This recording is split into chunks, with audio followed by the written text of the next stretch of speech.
ଦେଖନ୍ତୁ ଆଜିର ପ୍ରସଙ୍ଗ ହେଉଛି ଆମର ଅନୁଗୁଳର ସ୍ୱାଭିମାନ ମଞ୍ଚ ନୂତନ ଭାବେ ଗଢ଼ା ହୋଇଥିବା ଏହି ସ୍ୱାଭିମାନ ମଞ୍ଚର ଆଜି ପ୍ରସ୍ତୁତି ବୈଠକ ଏବଂ ଅନୁଗୁଳର ସ୍ୱାର୍ଥ ସମ୍ବଳିତ ପ୍ରତ୍ୟେକ ସମସ୍ୟା କିପରି ସମାଧାନ ହୋଇପାରିବ ଏବଂ ସରଳ ସମୃଦ୍ଧ ସୁନ୍ଦର ଅନୁଗୁଳ ଗଢ଼ା ଯାଇପାରିବ ସେହି ବାବଦରେ ଆମର ଏଟା ପ୍ରୟାସ ମାତ୍ର।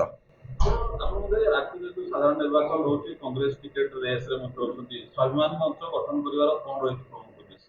ଦେଖନ୍ତୁ ଜଣେ ବ୍ୟକ୍ତି କୌଣସି ଦଳରେ ରହିଲେ ଯେ ଅନ୍ୟ କୌଣସି ସଂଗଠନରେ ରହିପାରିବନି କି ଗଢ଼ି ପାରିବନି ସେଠି କୌଣସି ଯୁକ୍ତିସଙ୍ଗତ ତଥ୍ୟ ନୁହଁ, କିନ୍ତୁ ଦଳ ନିଜର ଯଦି ମୁଁ କ'ଣ କହିଛି ସ୍ୱାଭିମାନ ମଞ୍ଚରେ ଆପଣ ଦେଖିଥିବେ ପ୍ରଥମେ ମାଟି ତାପରେ ପାର୍ଟି।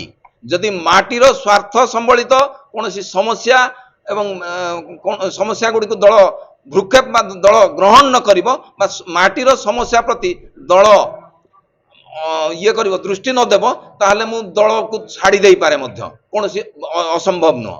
ପ୍ରଥମେ ମାଟିର ସ୍ୱାର୍ଥ ମୋର ପ୍ରଥମେ ପ୍ରାୟୋରିଟି ଏବଂ ଅନୁଗୁଳବାସୀଙ୍କର ସ୍ୱାର୍ଥ ଅନୁଗୁଳବାସୀଙ୍କର ସମସ୍ୟା ପାଇଁ ମୁଁ ସଦାସର୍ବଦା ଉତ୍ସର୍ଗୀକୃତ।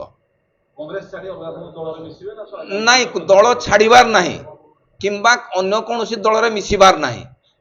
ଅନୁଗୁଳ ଜନସାଧାରଣଙ୍କ ସମସ୍ୟା ଅନୁଗୁଳର ସମସ୍ୟାକୁ ନେଇ ମୋର ଲଢ଼େଇ କାଲି ଥିଲା ଆଜି ରହିବ ଭବିଷ୍ୟତରେ ମଧ୍ୟ ରହିବ।